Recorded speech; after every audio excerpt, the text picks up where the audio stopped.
안녕하십니까. 경영학 특론의 박인규 교수입니다. 이번 시간은 3월달 수업을 진행하지 못하여 보강으로 진행하겠습니다. 강의 내용은 향후 기업 활동에 서비스가 더욱 중요한 역할을 하므로 글로벌 서비스 경영이라는 주제로 강의를 시작하겠습니다. 글로벌 서비스 경영은 제1절 고객 서비스 경영, 제2절 고객 서비스 가치로 나눠서 설명을 드리고자 합니다.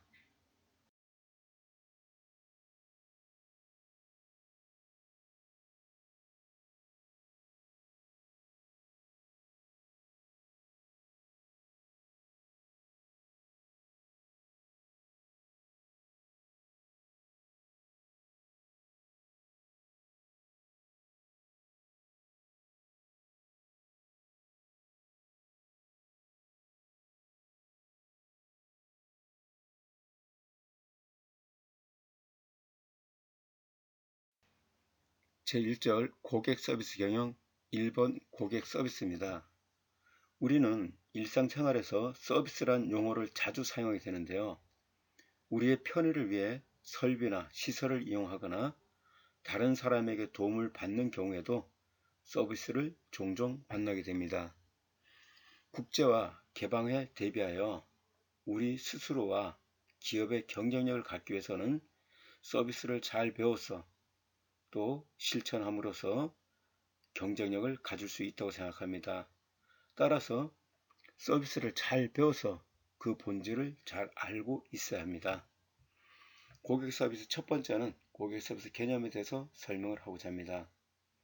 한국에서는 서비스란 용어가 사전적 의미로는 접대, 봉사, 편의, 용역, 무료, 덤 등의 의미로 널리 사용되고 있지만 이것을 일반적으로 사용하기에는 이 개념을 기업이 고객에게 제공하는 모든 서비스를 의미하기 때문에 사전적 의미를 그대로 적용하기에는 문제가 있다고 봅니다. 서비스는 고객과 서비스 제공자 간에 상호작용이 발생하는데 고객에게 제공하는 사전행위, 과정, 성과 및 사후관리로 고객 확보, 고객 창출, 고객 유지, 마케팅 기능으로 연결되는 게 바로 서비스입니다. 서비스는 다양하고 광범위하게 사용하고 있기에 서비스를 한마디로 정의하기는 그다지 쉽지 않습니다.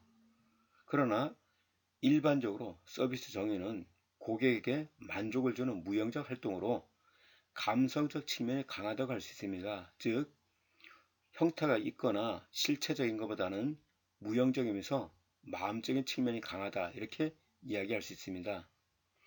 서비스는 다양한 측면이 있지만 진실된 마음으로 고객에 봉사하며 이윤을 추구하는 행위이기에 빨간 글씨처럼 정의를 내리도록 하겠습니다. 서비스란 진실된 마음으로 고객에게 봉사하는 것이다. 이렇게 정의를 내리도록 하겠습니다. 세 번째는 서비스 존재 형태에 대해서 설명드리겠습니다. 첫 번째 서비스는 유형적 및 무형적 형태로 함께 존재를 합니다. 서비스는 유형적인 서비스와 무형적인 서비스로 함께 존재하는 경우가 많은데요. 관광 분야, 항공이나 호텔을 포함한 여러 관광 분야 서비스는 장치 산업의 경우가 많습니다. 장치 산업은 시설을 화려하게 깨끗하게 해놓고 영업을 하는 경우를 얘기하는데요. 이 장치 산업인 경우에는 유형적 서비스와 무형적 서비스가 잘 조화를 이루어야만이 좋은 서비스가 나올 수 있습니다. 이러한 형태로 무형적 형태와 유형적 형태로 같이 존재하는 경우가 많이 있습니다. 두 번째는 기능적 및 정서적 서비스를 이야기할 수 있습니다. 서비스는 고객이 사용하거나 서비스를 받는 측면에서는 기능적 서비스와 정서적 서비스로 나눌 수 있습니다. 기능적 서비스는 유형적 서비스로 제공되는 것으로 호텔 객실의 침대라든가 관광지의 관광버스, 안내원, 공항의 라운지, 레스토랑의 테이블 등 같은 것이며 정서적 서비스는 무형적 서비스로 화술, 표정, 복장, 전화 응대, 인사, 반응성 등과 같은 것입니다. 네 번째는 고객 서비스의 중요성에 대해서 설명드리겠습니다. 서비스 개념을 경제학 측면에서 도입하여 가장 먼저 사용한 사람은 1789년 아담 스미스가 처음으로 사용했다고 합니다. 세계적으로 보면 선진국은 이미 서비스가 전체 경제에서 생산과 고용에서 70% 이상을 넘어섰고, 한국도 1991년 서비스 부분이 이미 전체 GNP에서 차지하는 비율이 64%에 달했습니다. 현재는 서비스 산업의 비중이 80% 가까이 되므로 서비스 경제 시대에 도달했다, 이렇게 이야기를 할 수 있습니다. 특히 전체 취업자 절반 이상이 서비스 계통으로 선진화 단계에 올라섰다, 이렇게 이야기할 수 있습니다. 현재도 서비스는 우리 일상적인 삶의 한 부분을 차지하고 있지만, 미래는 우리의 삶의 중심을 잡게 될 게 바로 서비스가 되겠습니다. 경쟁이 심화되고 경제의 소용돌이가 커질수록 서비스의 중요성이 더 커지기 때문에 현대사회를 개방사회, 경쟁사회라고도 하지만 서비스 사회라고도 합니다. 따라서 서비스의 중요성은 향후 더 강조해도 지나침이 없을 거로 생각됩니다. 서비스가 중요한 이유는 여러 가지가 있겠지만 대략 한 4가지 정도를 집중적으로 설명을 드리겠습니다. 첫째는 소비 개념이 변하고 있습니다. 두 번째는 서비스가 없는 상품은 존재할 수 없고요. 세 번째는 서비스가 물질의 가치보다 높이 평가하는 시대가 왔습니다. 네 번째는 서비스는 선진화 사회의 척도입니다. 이렇게 서비스는 우리가 이제 과거에 부수적이고 종적인 게 아니고 서비스는 우리 사회의 핵심 요인으로서 또 핵심 상품으로 등장하게 된 것입니다. 자, 서비스의 중요성 첫 번째, 보다 자세하게 좀 설명을 드리도록 하겠습니다. 소비 개념이 변하고 있다. 고객 생활의 질이 높아지므로 소비 성향이 서비스 가치를 좋아하는 방향으로 빠르게 변하고 있습니다. 고객의 소비 욕구가 물적 충족이 아니라 심적 만족으로 바뀌고 개성이 강한 서비스를 요구하게 됩니다. 우리 물적 서비스는 보통 균일하고 일괄적이면서 융통성이 없는 것이 특징이죠. 그렇지만 서비스는 다양한 그런 서비스를 제공하면서 개성이 강한 각각 고객의 개성에 맞는 그런 맞춤식 서비스를 할 수 있습니다. 고객의 소비 성향 변화에 대해서 설명을 드리겠습니다. 그동안에 고객은 양 위주의 소비를 했다면 이제는 질적 위주인 소비를 보이고 있고요. 하드 지향적인 데서 소프트 지향적인 소비를 하고 있습니다. 대량 생산에서 벗어나서 소량 생산, 획일화된 소비에서 이제는 각각 좋아하는 개성화된 자기가 원하는 스타일의 그런 소비를 하고 있으며, 표준화해서 다양한 그런 소비 성향을 보이고 있으며, 대량 중심에서 이제는 각각의 내가 원하는 개인 중심의 소비 성향이 현재 일어나고 있습니다. 서비스가 중요한 이유 두 번째는 서비스가 없는 상품은 존재할 수가 없다입니다. 산업화가 고도화되기 전에는 제품만으로도 고객에게 충분한 판매가 가능했지만, 소비자의 구매가 다양화되고 현대사회로 넘어오면서 소비자를 만족시키기 위해서는 서비스 가치가 필수적으로 들어가게 되어 있습니다. 순수 제품도 판매할 수 있지만 서비스가 결합되지 않으면 고객에게 전달될 수 없고, 서비스가 없는 상품은 생명이 없다, 이렇게 이야기를 할 수 있겠습니다. 예를 들어서 자동차를 사고 싶다라고 하면 자동차를 만드는 자체는 제품이지만 이것을 집 근처까지 옮겨주는 탁송 서비스라든가, 또 고객에게 어떤 제품이 있다는 걸 알려주고 직접 시승도 할 수 있는 대리점이라든가, 또 고장이 났을 때 쉽게 고쳐줄 수 있는 AS라든가, 이런 전반적인 서비스가 없는 그런 자동차 상품은 존재할 수가 없겠죠. 그래서 재화가 없는, 즉 재화에서, 즉 상품에서는 서비스가 없는 상품은 존재할 수 없다. 이렇게 설명드리겠습니다. 서비스가 중요한 이유 세 번째는 서비스가 물자의 가치보다 높이 평가됩니다.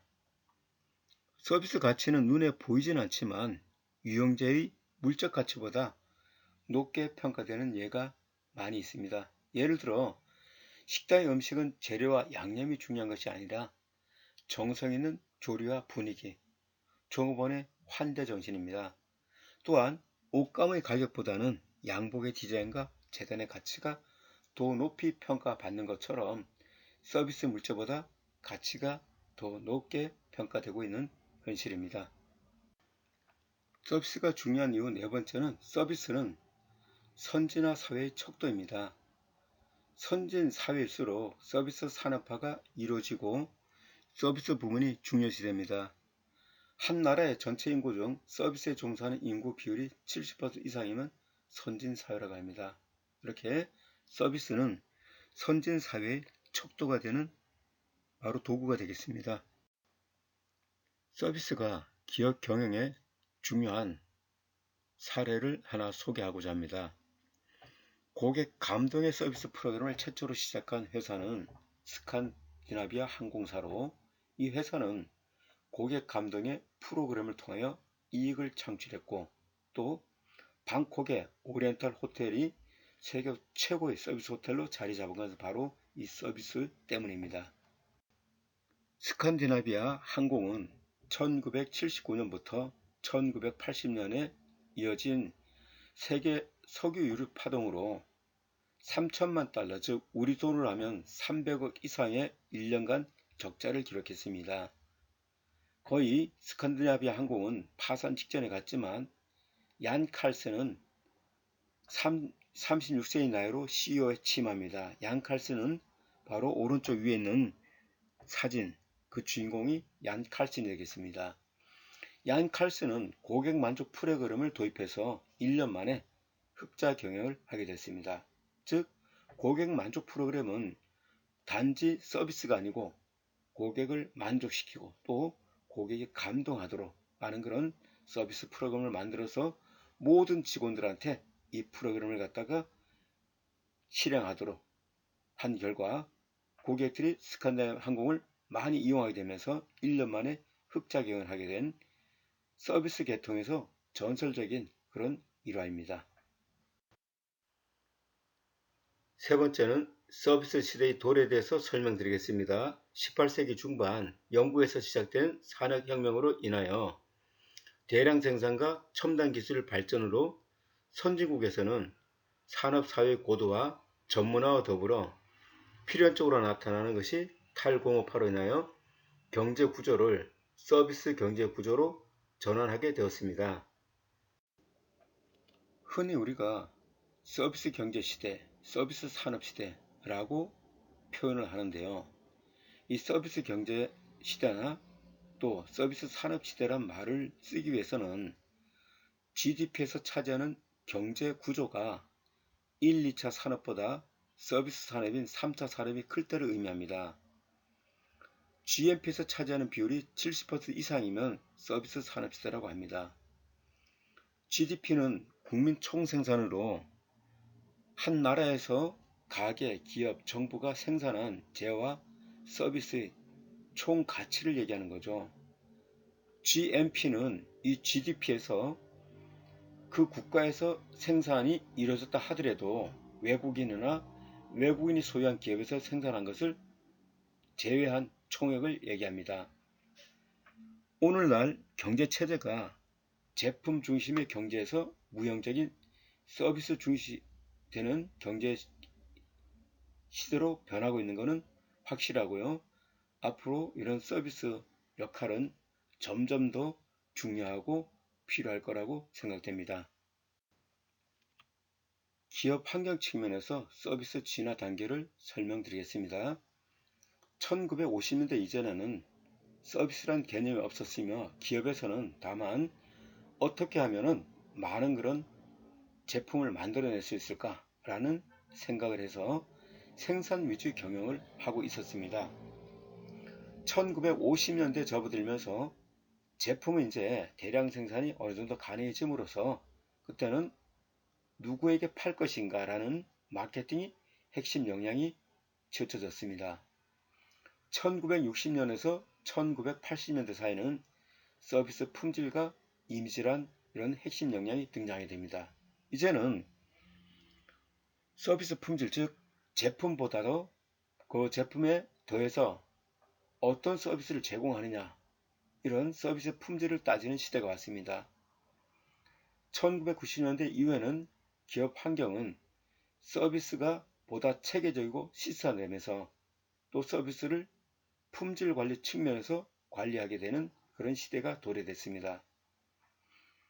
고객들은 과거에는 물건의 성능, 가격, 디자인 등으로 상품을 구매했으나 지금은 상품과 함께 제공되는 다양한 부가 서비스에 따라서 상품을 구매하게 됩니다. 현대 기업의 존폐가 고객 만족, 서비스에 의해서 결정되기 때문에 서비스는 우리 생활의 중심축이며 기업에서도 매우 중요하다, 이렇게 이야기할 수 있습니다.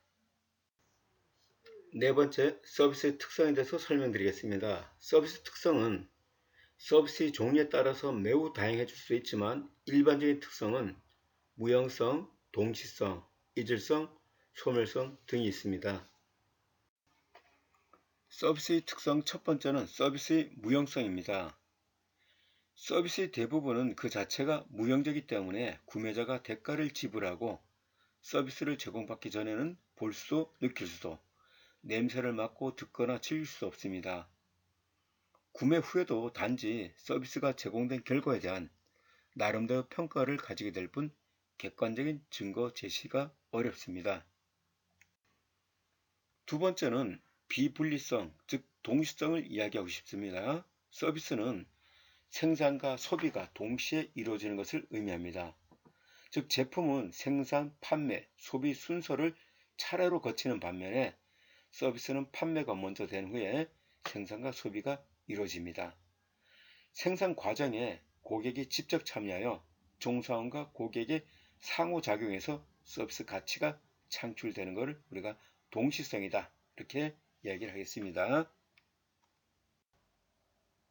서비스의 특성 세 번째는 이질성입니다. 서비스는 상품이 표준화될 수 없음을 의미하는 것으로 동일한 서비스 공급자로부터 동일한 서비스를 구매하더라도 누가 언제 어떻게 제공하냐에 따라서 그리고 시간과 고객에 따라서 그 품질이 달라질 수 있다는 것을 의미합니다. 이질성은 근본적으로 표준화가 이루어지지 않는 가변성이 높은 것이며 소비자의 만족과 불만족의 기복을 심하게 일으킬 수 있는 것이 바로 이질성 때문입니다. 서비스의 특성 네 번째는 소멸성을 들 수 있습니다. 소멸성은 서비스는 한번 판매하지 못한 서비스 상품은 회사의 재고로 남지 않고 영원히 못 팔게 되는 겁니다. 오른쪽 위쪽의 그림처럼 저장력이 있어가지고 이거를 오늘 못 팔면 그 다음에 팔 수 있는 그런 것이 아니고 우리 항공기 좌석이라든가 식당 테이블이라든가 또 호텔 객실과 같은 거는 오늘 판매되지 않으면은 그것을 미뤄뒀다가 저장했다가 다음에 팔 수 있는 것이 아니죠. 그래서 일과성으로 지나가 버리는 걸 다 우리가 소멸성, 이렇게 이야기합니다. 서비스 특성 다섯 번째는 요금 차이가 많습니다. 서비스제는 표준화가 어렵고 다양하게 나타나고 원가 설정이나 표준 가격은 때때로 의미가 없는 경우가 있습니다. 또한 성수기와 비수기에 따라서 가격 차이가 많이 나기도 합니다.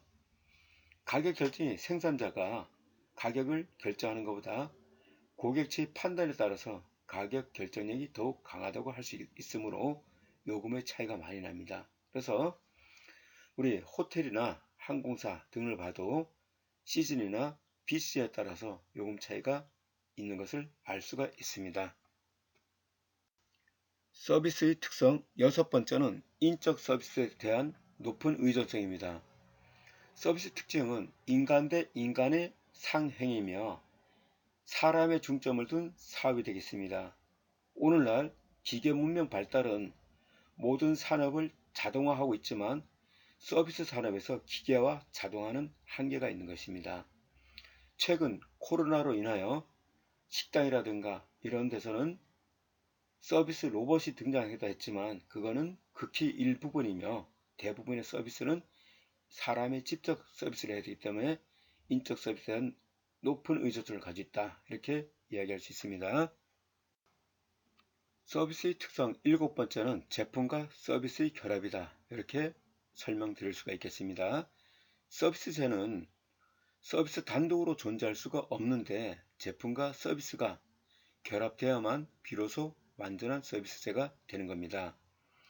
또한 서비스 상품 판매는 판매되는 환경과 구매 시점의 환경도 중요하기 때문에 더욱이 서비스 단독으로는 존재할 수가 없습니다.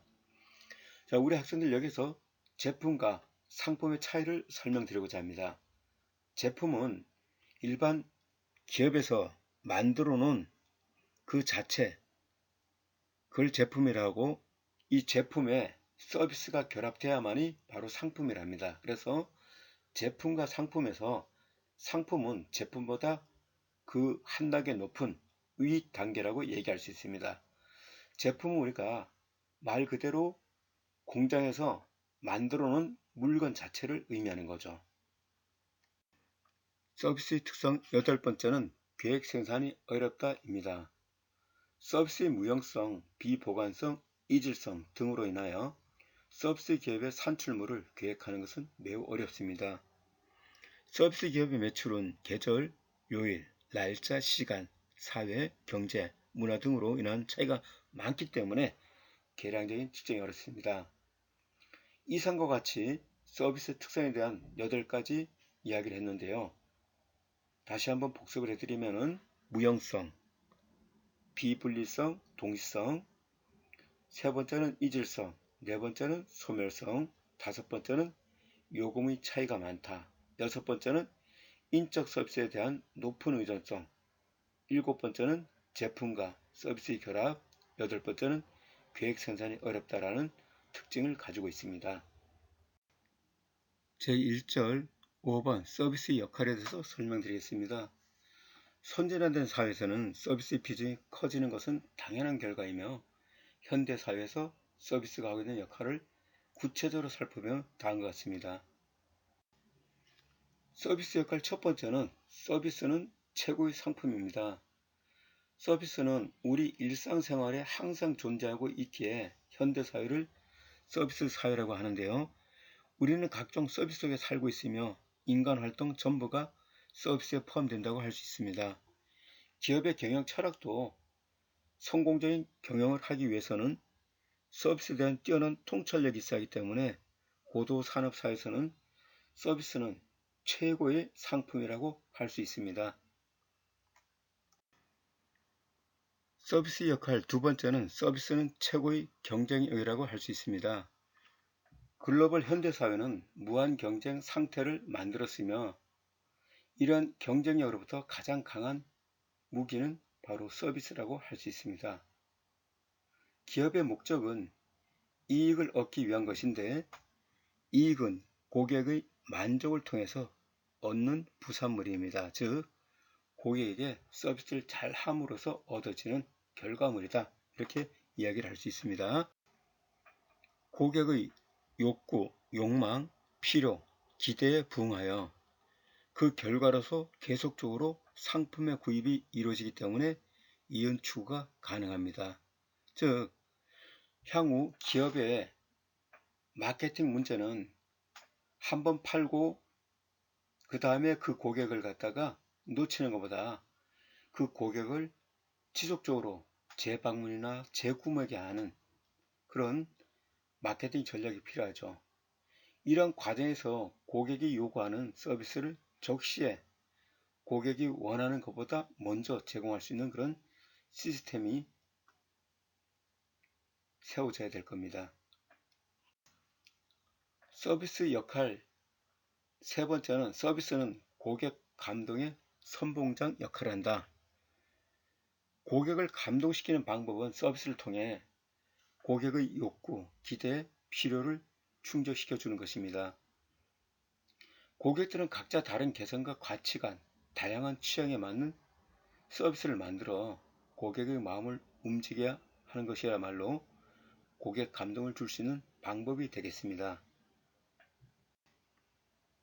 서비스 역할 네 번째는 서비스는 고부가가치를 만드는 역할입니다. 서비스는 물적 제어에 부수적으로 동반하여 물적 제어의 가치를 높게 만드는 역할을 합니다. 물론 경우에 따라서는 물적 제어 가치보다 더 높게 나타날 수도 있지만 서비스는 일정한 장소에 보관해 두고 필요에 따라 꺼내 사용하는 물건이 아니라 진실된 마음에서 우러나오는 정이 담긴 종산의 서비스는 무한 가치로 다가오고 있습니다. 서비스 역할 다섯 번째는 서비스는 기업 문화 대변인 역할을 합니다. 서비스는 기업의 생명이며 서비스의 질은 고객의 입을 통해서 많이 확산됩니다. 고객의 소리는 입과 입을 통해 평가되고 평가된 서비스는 기업 문화를 의미합니다. 그것은 고객의 입을 통해 칭찬은 칭찬으로 불평은 불평으로 퍼져나가고 소문에 의한 구전 효과가 서비스 기업에게서는 절대적으로 영향을 미칩니다. 따라서 서비스는 잠재 고객을 유인할 수 있는 좋은 소문이 전달될 수 있도록 서비스 문화를 만들어 나가야 합니다. 서비스는 문화이자 기업의 얼굴이다 라고 이야기할 수 있습니다. 글로벌 서비스 경영 제2절은 고객 서비스 가치에 대해서 설명을 드리겠습니다. 첫 번째는 고객의 개념적 이해부터 설명을 하겠습니다. 현대 기업 경영의 시작은 고객에 대한 이해로부터 시작되지 않으면 안 됩니다. 고객이 가지고 있는 욕구와 필요를 알아내어 이 욕구와 필요를 충족시키는 노력을 해야만이 되겠습니다. 오늘날 고객은 미국에서는 임페리얼, 즉 황제라 부르고요. 미국에서는 가미까지 격상시켰습니다. 그런데 우리는 그 전에 고객은 왕이다. 또 중국에서는 고객은 하늘이다. 이런 이야기를 했습니다. 기업 경영이 고객 만족에서 이제는 고객 감독으로 변하게 됐으며 이제는 고객 졸도까지 우리 농담으로 이런 말이 나오게 됐습니다. 과거에는 서비스, 그 다음에 그 서비스 단계에서 고객 만족, 이제는 고객 감동, 그러면 앞으로는 고객 감독보다 더 강한 고객 졸도라는 이런 말이 생겨나게 됐습니다. 자, 그럼 우리 학생들 각자 한번 생각해 보십시오. 고객이 왜 중요한가요? 고객은 왜 중요한지 한번 생각을 해 보시기 바랍니다. 왜 우리가 고객을 황제로 또 신으로 왕으로 이렇게 모셔야 되는지 한번 생각해 보라 그랬는데요. 의외로 굉장히 답은 간단합니다. 고객은 돈을 가지고 있습니다. 우리 기업에서 만드는 제품이나 서비스를 구매하는 사람이 바로 고객인데요. 이 기업은 우리 몸에 피가 흘러야지 살듯이 고객이 가지고 있는 돈이 바로 기업의 혈액이 되겠습니다. 기업에서도 우리 몸에 피가 빠지면 사람이 죽듯이 기업에서도 돈이 없으면 죽는데 그 피의 원천, 즉 돈의 원천은 누구냐? 고객입니다. 그래서 고객은 바로 기업을 성공시킬 수 있지만 또 망하게 할 수 있는 그런 어떤 위치에 있는 게 바로 고객이 되겠습니다. 고객의 그 어원적 정의를 한번 보도록 하겠습니다. 한자 어원적 정의를 먼저 설명드려 보겠습니다. 고객은 돌아볼 고를 씁니다. 손객. 그래서 이거는 돌보다 찾아보다는 의미이고 객은 상객, 단골 손님, 손님 의미죠. 그래서 한자로 고객을 보면은 불특정 다수의 사람을 상객으로 모시고 단골 손님으로 항상 돌보고 생각하고 보살펴야 하는 존재라고 정의를 할 수가 있습니다. 함께 할 손님으로서 항상 돌보고 생각하며 보살펴야 하는 귀중한 존재다. 이런 의미로 돌아볼 고 손객자를 쓰고 있습니다. 두 번째는 한국어 사전적 의미의 고객이란 말을 살펴보도록 하겠습니다. 국어 사전에 의하면 고객은 단골 손님, 상계, 영업상의 손님이라고 정의되어 있습니다. 즉, 일반적인 손님보다 더 자주 이용하는 손님으로 더 귀중하게 여겨야 할 손님이라는 의미를 포함하고 있습니다. 두 번째는 고객 개념의 변화에 대해서 설명드리겠습니다. 고객은 제품의 수요와 공급의 변화에 따라서 그 개념이 달라져 왔는데요. 공급이 수요를 만들던 시기에는 생산자 중심의 경제 시대에서 상품을 만들기만 하면 팔린다는 생각으로 상품과 그 상품을 만들 수 있는 계획 안에 주안점을 두고 기업 활동을 해왔습니다. 대량 생산과 기업 간의 경쟁이 치열해지면서 고객의 위상은 점점 올라가면서 달라지게 되었습니다. 시대적 변화에 따른 고객 개념은 다음과 같습니다. 시대적 변화에 따른 고객의 개념에 대해서 설명드리도록 하겠는데요.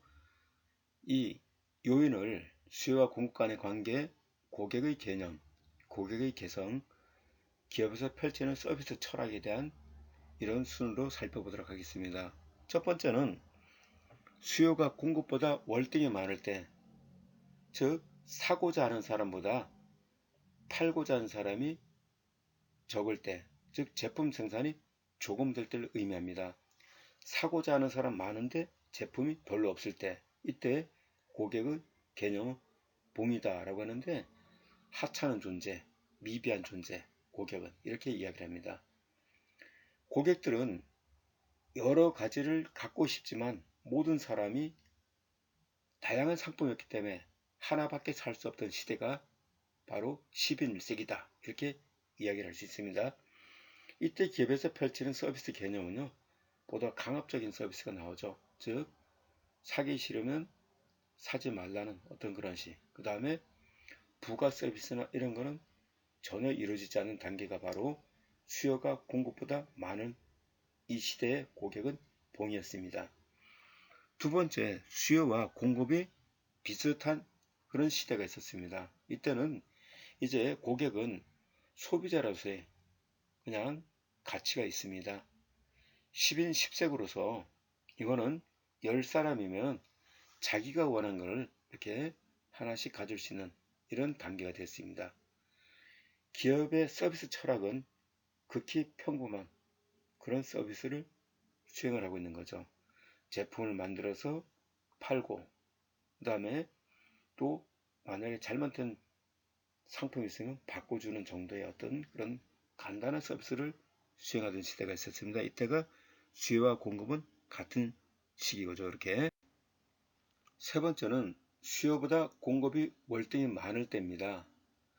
즉 팔려는 사람 많은데 생산된 상품 많은데 살려는 사람이 적을 때 우리는 수요보다 공급이 많다 얘기를 하는데요. 이때 고객 개념은 이제 고객은 왕으로 등극을 하게 됩니다. 그래서 한 사람이 여러 가지 선택할 수 있습니다. 자기가 원하는 게 여러 가지 중에서 하나 고를 수 있는 거죠. 이걸 갖다가 우리가 1인 10색이다 이렇게 얘기를 하는데요. 이때 기업에서 펼치는 서비스 철학은 고객 만족을 위해서 최선을 다하게 되는 거죠. 자, 이런 단계가 더 진보하게 됩니다. 더 발전하게 됩니다. 역시 수요가 공급보다 적을 때, 즉 판매하는 사람은 많고 살려는 사람은 적을 때 더 발전하게 되는 그 단계에서는 고객을 내부 고객과 외부 고객으로 또 나눠서 기업에서 분석을 합니다. 나 이외에는 모든 사람이 이제 고객입니다. 외부에서 물건을 사는 사람뿐만 아니라 같이 일하는 종사원까지도 고객으로 보는 그 단계까지 왔습니다. 그래서 이제는 고객들은 아주 극히 다양한 한 사람에도 100개 이상의 물건을 여러 가지 물건 중에 선택할 수 있는 각각 고객의 개성이 잘 나타나는 그런 시대가 왔습니다. 그 다음에 이때 이제 고객에서 고객 서비스를 위해서 기업에서 펼치는 서비스 철학은 고객 감동, 그 다음에 고객을 위한 한 사람 한 사람을 위한 최적의 서비스라는 단계까지 왔습니다. 이러한 시대적 변화에 따라서 고객의 위상은 고객은 봉에서, 고객은 소비자, 그 다음에 고객은 왕, 그 다음에 현재는 고객은 황제나 신 이렇게까지 등장을 하게 되는 거죠.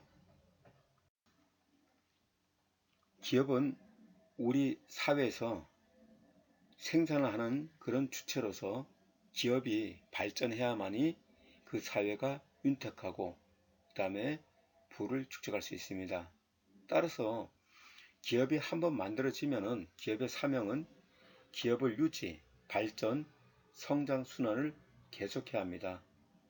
그런 원천은 고객입니다. 고객의 상품 구매를 통하여 기업의 역할이 가능한 것이고 계속적인 구매를 시키기 위해서는 서비스를 통한 만족을 제공해야 됩니다. 그래서 서비스는 매우 중요하다. 이런 이야기를 다시 한번 강조드립니다. 세 번째는 고객의 중요성 한번 살펴보도록 하겠습니다. 현대 사회에서 기업 간의 경쟁이 치열해지고 고객이 원하지 않는 상품이나 서비스는 재구매나 재방문하지 않으므로 고객 기대에 부응하지 못하는 기업은 경쟁에서 도태되게 고객은 매우 중요하다. 이렇게 말씀드리는데요. 고객이 왜 중요한지 말씀드린 첫째, 고객은 기업의 은인입니다. 두 번째는 고객이 마케팅 전략 방향을 또 알려줍니다. 세 번째는 고객은 기업 성패의 핵심이기 때문에 고객은 중요하다. 이렇게 이야기를 할 수 있습니다. 고객의 중요성에 대해서 조금 더 구체적으로 설명을 드려보겠습니다. 고객은 첫 번째, 우리에게 급여를 지급하는 사람이다. 고객이 상품이나 서비스를 이용하지 않으면 기업에서 어떠한 일도 할 수가 없습니다. 그래서 고객은 바로 우리에게 급여를 지급하는 원천이 되는 거죠. 두 번째는 고객이 우리에게 의존하는 것이 아니라 우리가 고객에게 의존하는 것이다. 어떻게 보면 고객이 오셔가지고 상품을 구매하면서 이것저것 물어보고 서비스를 받기도 하지만 바로 그런 일 때문에 우리의 역할이 있고 우리가 결국은 일자리가 있는 거죠. 그래서 고객에게 우리는 절대적으로 의존하는 게 되겠습니다. 세 번째는 고객은 우리의 일을 중단시키는 귀찮은 존재가 아니라 바로 그들을 위해 우리가 존재하는 것이죠. 서비스 계통의 근무를 하다 보면은 나는 바쁘지만 고객은 평온하게 시킬 수가 있습니다. 또 어떤 걸 요구할 수가 있습니다. 바로 그런 업무를 할 때는 내가 바쁘다고 고객이 바쁜 것이 아니죠. 그래서 귀찮게 느낄 수도 있지만 그런 감정을 가져서는 안 되고요. 바로 바쁠 때지만 시키면은 기꺼이 기쁜 마음으로 그 서비스를 해주는 것이 우리의 임무고 도리가 되겠습니다. 네 번째는 우리가 고객에게 서비스로서 호의를 베푸는 것이 아니라 고객이 우리에게 서비스할 기회를 제공해 줌으로써 결국 고객이 우리에게 호의를 베푸는 것입니다. 두 번째는 고객의 분류에 대해서 설명을 드리고자 합니다. 기업과 연관된 사람을 분류하면 두 가지 유형이 존재하는데요. 하나는 기업의 상품이나 서비스를 이용하는 전통적인 고객이 있습니다. 이런 고객을 우리가 외부 고객이라 합니다. 이런 고객에게 서비스를 제공하는 기업 소속의 종업원이나 임원, 그리고 기업의 공급처, 채권자, 채무자, 거래처 외에도 기업과 관련된 사람들이 매우 많은데 이들을 내부 고객이라 합니다. 내부 고객은 나를 중심으로 상사, 부하, 동료 등 회사 내부에서 가치를 제공하는 직원 모두를 내부 고객이라 합니다. 즉 대표이사 입장에서 보면 나 빼놓고는 다 직원들이 내부 고객이 됩니다. 이런 내부 고객은 왜 중요하냐? 바로 그 기업의 영업 활동이라든가 고객 만족이라든가 그 다음에 상품을 생산하고 서비스를 제공하는 그런 역할을 하는 사람이기 때문에 먼저 외부 고객을 만족시키기 전에 내부 고객을 만족시켜야 되기 때문에 요즘에는 내부 종사원들, 기업 내부의 종사원들을 갖다 내부 고객으로 간주를 하고 있습니다. 두 번째는 외부 고객이 있는데요. 이걸 1차 고객을 하죠. 우리 전통적인 고객으로서 소속 회사의 제품이나 서비스를 구매하거나 이용하는 일상적인 고객을 갖다 우리가 외부 고객 또는 1차 고객이라고 의미합니다. 고객의 종류 중에서 특히 내부 고객이 중요한 이유는 서비스 기업에서 서비스를 제공하는 총선의 역량에 따라서 고객 만족이 이루어지고 또 불만족이 되기도 합니다. 이런 고객 만족이 이루어지는 구조를 가지고 있는 핵심 키가 내부 고객이 되겠습니다. 따라서 서비스 제공자인 종사원 만족 없이는 고객 만족이 이루어지지 않기 때문에 종사원 만족을 먼저 시켜야 하는 게 요즘에 기업의 하나의 마케팅 전략이 되겠습니다. 이런 걸 갖다가 우리가 인터널 마케팅이라고 합니다. 즉 외부 고객을 만족시키기 전에 먼저 내부 고객을 만족시켜라 하는 이론이 되겠습니다. 자, 그런데 내부 고객은 왜 중요하냐면은 광고라든가 타인이 이야기하는 것보다 기업 내부에 있는 사람이 외부에 가서 이야기하는 것이 더 사람들은 적극적으로 믿으며 또 신뢰감을 갖기 때문에 먼저 내부 고객, 즉 종사원이 불편하게 되면 그만큼 기업이라든가 회사의 신뢰는 떨어지기 때문에 내부 고객이 매우 중요하다. 이런 이야기를 드립니다. 제2절 고객 서비스 가치, 세 번째는 고객 니즈와 고객 기대에 대해서 설명을 드리겠습니다. 기업이 시장에서 성공하기 위해서 가장 먼저 해야 할 역량은 고객 니즈 파악입니다. 고객 니즈는 고객이 원하는 욕구를 얘기하는 거죠. 고객의 욕구를 이해하고 이를 통하여 고객이 원하는 상품과 서비스를 제공해야 합니다. 고객은 지극히 자기중심적이고 고객의 니즈는 유동적이고 변화가 심하여 기업에서는 이를 파악하는 것은 쉽지 않습니다. 고객의 니즈는 고객의 결핍, 부족한 부분을 채우려 하는 욕구를 의미합니다. 우리가 배가 고플 때 각각의 사람들이 먹고 싶어 하는 것은 다 틀리죠. 배가 고프다 음식을 먹고 싶다는 기본적 요구는 다 똑같지만 그렇지만 원하는 건 다 틀립니다. 보통 우리 한국 사람들은 배가 고프면은 밥에다가 김치, 된장국 뭐 이런 한국 음식을 먹고 싶어 할 겁니다. 자, 우리 프랑스 사람, 이태리 사람도 과연 그럴까요? 이태리 사람들은 매우 배가 고프면은 한국의 된장국이나 김치를 원하는 것이 아니고 바로 스파게티와 피자 같은 파스타를 원하겠죠. 만약에 일본 사람들은 또 그 나름대로 또 스시라든가 이런 걸 원하게 되죠. 그래서 모든 사람들은 욕구가 똑같아서 원하는 게 다 같지 않습니다. 이거를 기업에서 각각 그 필요한 부분을 채워줘야 되는 겁니다. 이런 고객이 필요한 욕구를 갖다가 찾아내는 방법은 기업에서 어떤 방법이 있을까요? 예, 여러 가지 방법인데 몇 가지를 소개해 드리면 첫째는 그 판매되는 양, 특정 제품이 많이 판매되는 것은 고객들이 많이 원하는 거죠. 그런 제품이나 그런 상품은 계속 만들어내야 되는 거고요. 두 번째는 설문조사 같은 게 있습니다.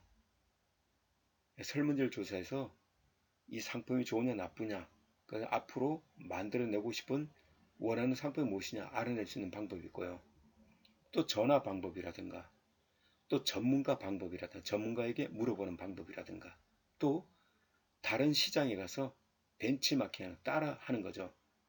다른 나라에 가보고 그 나라에 갔더니 어떤 물건이 많이 팔리더라. 우리도 그런 물건을 만들자. 라고 하는 이런 다양한 방법으로 고객의 욕구를 찾아낼 수가 있습니다. 기업 활동은 고객 니즈 파악에서 출발하며 고객이 무엇을 원하는 건지 그걸 찾아내는 것부터 출발하며 고객 니즈 파악 후에는 고객이 원하는 것을 제공하는 시스템을 계획하는 것입니다. 고객은 서로 상이한 니즈를 가지고 있지만 서비스 관련된 니즈는 서비스, 가격, 품질, 고객에 대한 반응, 고객에 대한 감사로 요약을 할 수가 있습니다. 고객 니즈 첫 번째는 서비스에 대한 니즈 설명드리겠습니다. 고객은 자신이 선택한 상품이나 서비스에 대하여 일정 수준 이상의 서비스를 기대하곤 합니다.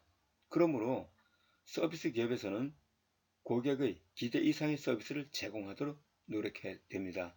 그래서 이런 서비스를 준비하면서 고객 만족, 고객 감동, 고객 졸도 이런 이야기를 하게 되는 거죠. 두 번째는 고객 니즈에 대한 설명, 두 번째는 가격에 대한 니즈입니다. 고객이 자신이 선택한 서비스나 제품에 대해 적절한 가격을 희망합니다. 즉, 서비스나 제품을 선택하는 데 있어서 지나치게 많은 가격을 갖다가 지불했다라면 고객은 불만족하게 될 것이고, 또 자기가 원하는 만큼의 제품에 원하는 만큼의 가격을 지불했다, 아니면 더 싸게 가격을 지불했다라면 고객은 대단한 만족을 하게 되는 거죠. 고객 니즈 세 번째는 품질에 대한 니즈입니다. 고객은 마음의 저울을 가지고 있죠. 고객은 그래서 각자 다 다른 자기만의 고유한 저울을 가지고 있어서 품질이나 서비스에 대한 평가를 하게 됩니다. 그래서 자기가 평가한 보다 만약에 서비스나 품질이 떨어진다라면 고객은 구매를 하지 않을 거고요. 또 자기가 생각한 것보다 이상적인 그 서비스나 품질이 좋다라고 한다면 구매를 하게 될 겁니다. 네 번째는 고객에 대한 반응이 있는데요. 만족은 기대치보다 실제치가 큰 겁니다. 기대한 만큼 이상으로 상품이나 서비스를 받아봤더니 더 좋더라 라고 하는 게 이제 우리가 만족이고, 불만족은 반대로 기대치보다 실제치가 더 작은 거죠. 지금 기대한 것보다 실제로 서비스라든가 상품이라든가 이런 걸 써봤을 때 기대에 못 미치면 우리 고객은 불만족으로 나타나면서 재구매라든가 재방문을 하지 않게 되겠죠. 고객 니즈 다섯 번째는 고객에 대한 감사를 바랍니다. 고객은 항상 자신이 귀한 고객으로 대우받기를 원하죠. 그래서 특별히 관심을 가져주길 원하며, 또 서비스 불평 중에 가장 많은 것이 자기 자신이 서비스에 대한 차별을 받았다는 겁니다. 그래서 고객은 항상 자신이 종업원으로부터 감사한 그런 마음을 받기를 원하는 그런 욕구를 또 가지고 있습니다. 네 번째는 고객 기대와 고객 니즈의 차이에 대해서 설명을 드리도록 하겠습니다. 우리는 때때로 고객들이 특정 상품이나 특정 기업에 대해서 불평, 불만하는 것을 볼 수가 있는데요. 그것은 바로 고객 기대와 고객 니즈의 차이에서 오는 것이다. 이렇게 설명을 드릴 수가 있습니다. 고객이 기업에게 구매하는 것은 단순한 서비스도 제품도 아니라 바로 가치입니다. 고객이 기업에서 구매하고 싶어하는 가치다. 이런 이야기입니다. 고객의 제품 구입 동기는 고객은 물리적 특성, 객관적 속성을 구매하는 것이 아니라 제품의 속성이 갖다주는 편익을 구매하는 것입니다. 즉, 고객은 제품을 사지 않고 그들이 편익을 구매하는 겁니다. 아무리 좋은 훌륭한 상품이라 하더라도 그게 나한테 편리함이나 이익을 주지 않는다면 그것은 그다지 의미가 없기 때문이죠. 그러나 고객이 기대한 만큼의 서비스가 제공되지 않거나 가치가 없으면 고객 니즈의 차이자 불만족이 되는 것인데, 고객 니즈 차이 원인은 다음과 같습니다. 첫째, 고객 기대는 단시간에 형성되며 의식적이고 구체적이며 외적으로 표출되어 나타납니다. 그러나 고객 니즈는 장시간에 걸쳐 형성되며 총체적이며 무의식적으로 가지고 있습니다. 고객 기대와 고객 니즈 차이점 두 번째 원인으로서는 고객 기대는 서비스 접점에서 결과적 산출물이나 전달 과정에서 만족하게 되는 겁니다. 반면에 고객 니즈는 주로 자의 달성과 관련이 높기 때문에 고객 니즈를 충족시킨다는 것은 고객의 심리적 상태를 우선적으로 배려함을 의미합니다. 세 번째는 고객 기대를 만족시키지 못한 경우에도 서비스 기업은 회복의 기회를 가질 수 있지만 고객 니즈를 만족시키지 못한 경우에는 대체로 회복의 기회조차 가질 수 없는 특징을 가지고 있습니다. 서비스 업무를 수행하면서 자신도 모르게 잘못된 서비스를 제공하는 수가 종종 있을 수 있습니다. 따라서 지금부터 이야기하는 서비스 7대 죄악 이런 걸 여러분들 잘 기억하시고 서비스를 이렇게 해서는 안 된다는 것을 알아두시면 될 것 같습니다. 자, 첫 번째 서비스 죄악, 첫 번째 무관심입니다. 일단은 우리 기업, 우리 상품을 사고자 한 그 고객들한테는 늘 와칭, 주시를 하면서 관심을 가져야 됩니다.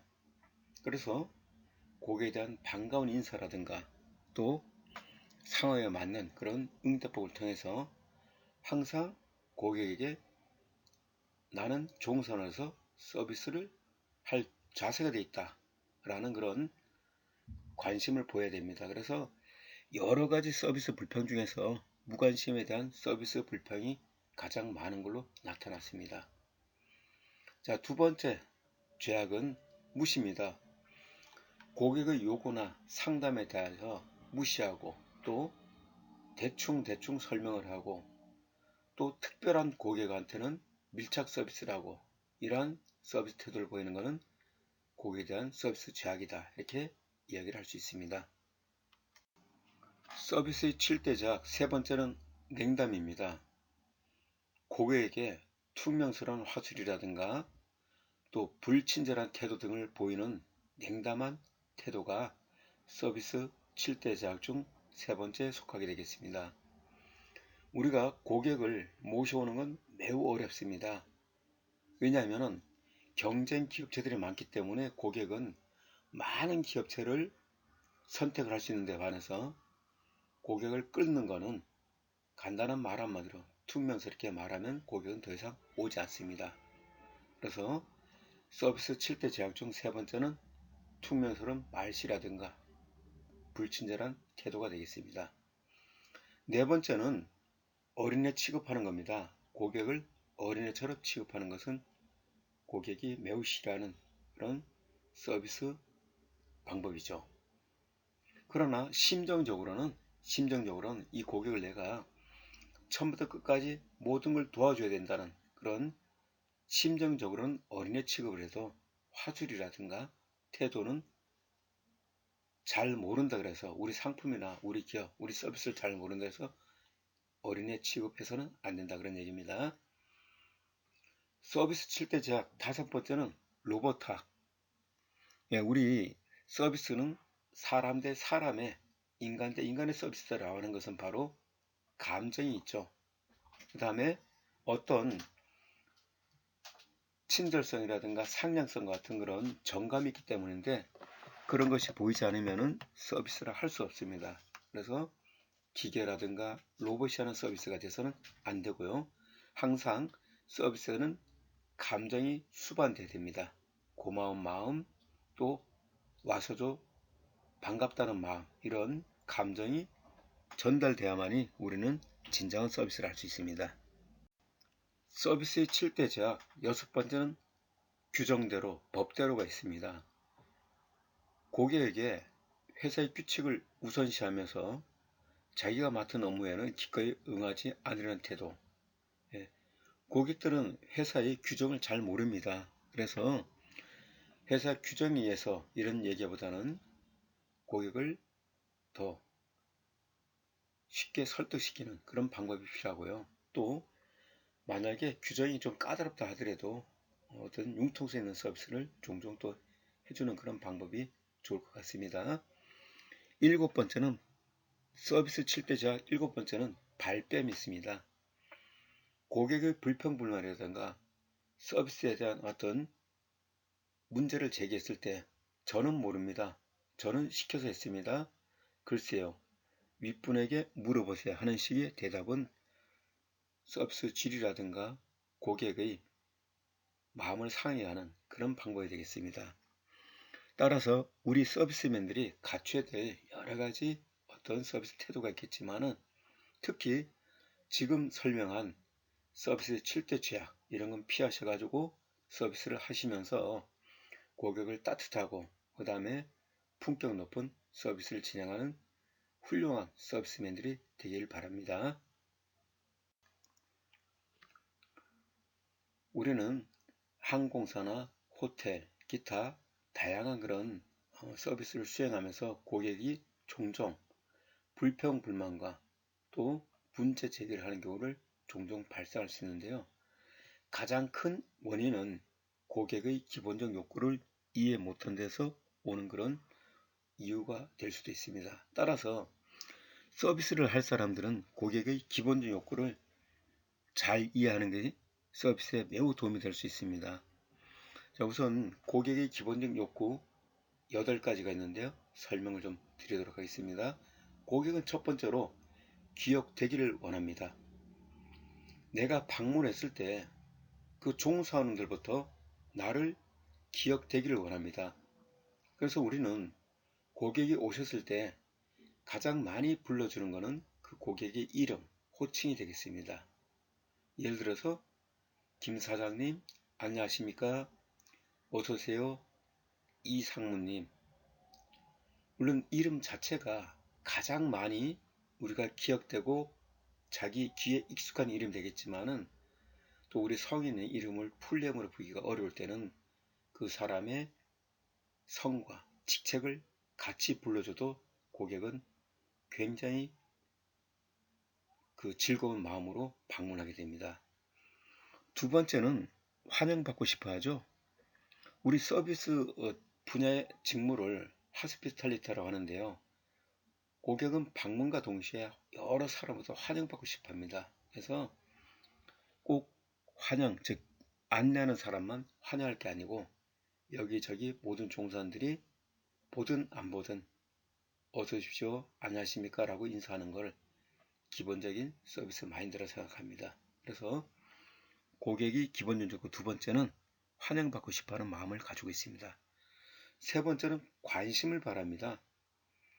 종사는 누구나 고객 누구나 다 똑같겠지만은 자기를 특별한 사람으로 대우해 주길 바라는 게 고객의 심리가 되겠습니다.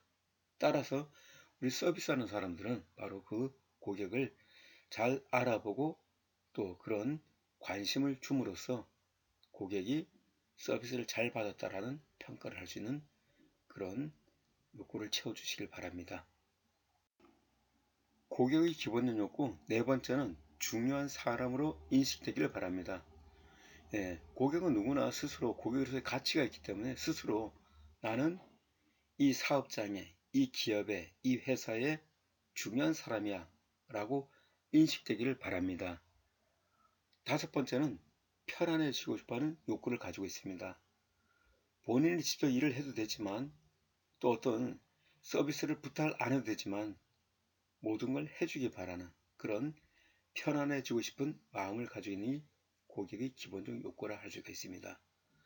여섯 번째는 존경받고 싶어 합니다.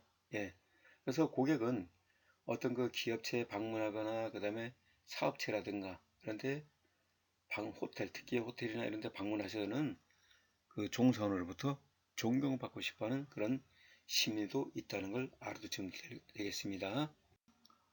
고객의 기본적 욕구 일곱 번째, 여덟 번째 말씀드리면요.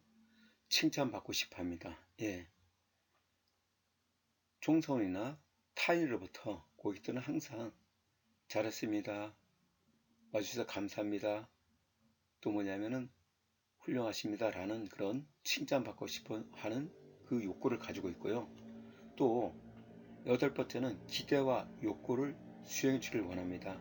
즉 본인이 서비스맨들한테 무언가 부탁했을 때 그거를 다 수행해 주기를 바라는 마음을 가지고 있습니다. 이렇게 우리 서비스하는 사람들은 고객의 기본적 욕구를 이해 못하면 충분한 질 좋은 서비스가 나오지 않기 때문에 고객의 기본 욕구를 이해하는 것도 바로 훌륭한 서비스맨의 첫 걸음이다 라고 이야기를 할 수가 있겠습니다. 제7주차 보강은 글로벌 서비스 경영이라는 제목으로 진행을 하였습니다. 향후 항공 승무원으로 또는 호텔리어로 근무하시게 될 우리 학생들이 서비스에 대한 마인드를 충실히 갖추는 데 도움이 되었으면 하는 바람입니다. 끝까지 강의 들으셔서 감사하고요. 저는 박인기 교수였습니다. 강의 마치겠습니다.